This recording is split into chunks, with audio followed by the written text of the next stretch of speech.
Important. This video is part of a series of 18 videos to help you with your diet. Please watch the videos in the correct order. Utilize sporadic fasting. What it sounds like, intermittent fasting entails refraining from eating for a set amount of time. First choice advised, 16 to 8. Fasting for 16 hours, including sleep, is arguably the most well-liked option because it is typically simple to follow a low-carb or high-satiety diet. It calls for having lunch as the first meal of the day and skipping breakfast in favor of a cup of coffee or some other non-caloric beverage. A 16-hour fast, for instance, would be from 8 p.m. to 12 p.m. You could also skip dinner. For example, eat breakfast and lunch between 8 a.m. and 2 p.m., then wait until 8 a.m. the following morning to eat again. Although there are many other variations of intermittent fasting, we advise trying this 16 to 8 strategy first. It is typically simple to do, frequently effective, and does not involve calorie counting. A 16 to 8 fast can be performed as frequently as desired. For instance, daily, twice weekly, or only during the week. In fact, as their appetite is reduced while following a low-carb or ketogenic diet, some people unintentionally develop this habit. For more information, see Tip 4 in this series. Long-term studies are lacking, but it's possible that doing it more frequently might improve your outcomes. Therefore, we are simply unsure of whether frequent fasting will lower resting metabolic rate similarly to ongoing caloric restriction, making long-term weight loss and maintenance more challenging. Additional forms of intermittent fasting. Many different alternatives exist. In general, the longer periods may be more challenging, but they can be very successful. Two more popular choices are as follows. Fasting once or twice a week for 24 hours.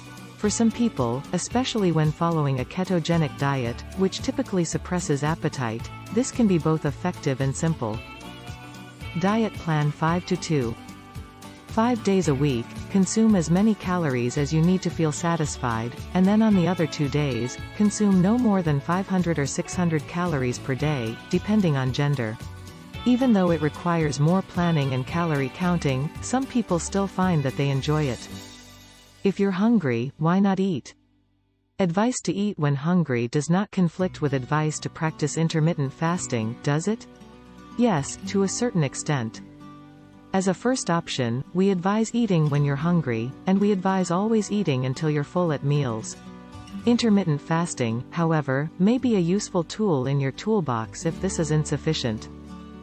Contrary to popular belief, intermittent fasting is not the same as obsessively starving yourself and counting calories. Starving yourself may be a recipe for misery and failure. Eat as much as your body requires during intermittent fasting, but also give it occasional breaks from constant feeding. What can you consume while fasting? You cannot eat while fasting, but drinking is very important. The preferred beverage is water, but coffee and tea are also excellent choices. It might be a good idea to add some salt or to drink bouillon during longer fasts. Any beverage you consume should ideally have no calories. But if you absolutely must have it to enjoy your beverage, it may be acceptable to modify this by adding a small amount of milk or cream to your coffee or tea. Food to consume in between fasts. So, when you're not fasting, what should you eat? If you want to lose weight, we advise that you follow all the advice given above, including choosing a low-carb or higher satiety diet. It's a great idea to combine either of these with intermittent fasting. Low-carb diets typically result in less hunger, which makes fasting much simpler. Fasting may cause the metabolic switch to be flipped to fat-burning mode earlier than if not on a low-carb diet because liver glycogen stores should be lower when eating low-carb. One mechanism to help with weight loss could be this. Don't forget to watch the next part of this video series.